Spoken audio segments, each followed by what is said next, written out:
What's up, everybody? Welcome to my channel. It's your boy Dio coming at you guys with another review. Today we're going to be looking at the NikeLab Made in Italy jacket. Now this piece retailed at $400.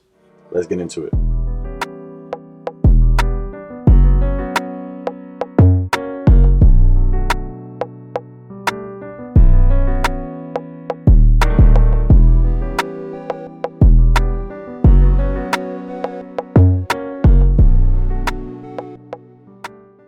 If you guys are new to the channel, make sure you guys like, comment, and subscribe. It helps the channel out so much. Now, for starters, I bought this piece in an XL.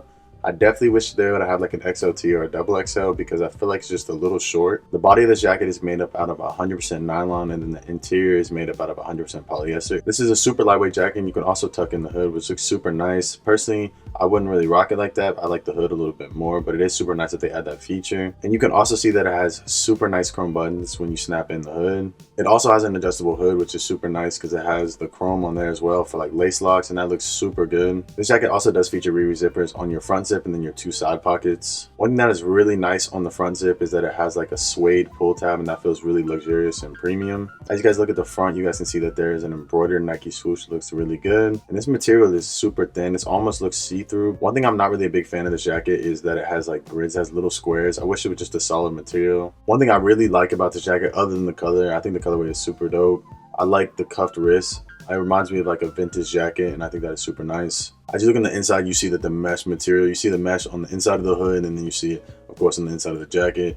I think it looks super nice, but I wonder how it's going to hold up. And I'm going to be completely honest with you guys. At $400, I definitely think this was overpriced. It is cool that it's made in Italy. You see that it has the Made in Italy NikeLab tag, which they do on all their NikeLab Made in Italy pieces. I was able to pick this piece up for around $50 or $60, which was a really good deal at the time. This piece did release in 2020.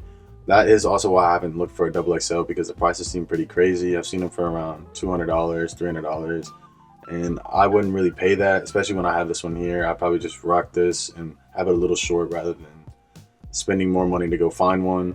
I hope you guys really enjoyed this video. Make sure you guys stick around to the end to see the try on. I will drop the product number in the description for you guys below. Like I said, I hope you guys really enjoyed. Thank you guys for watching, and I'm out.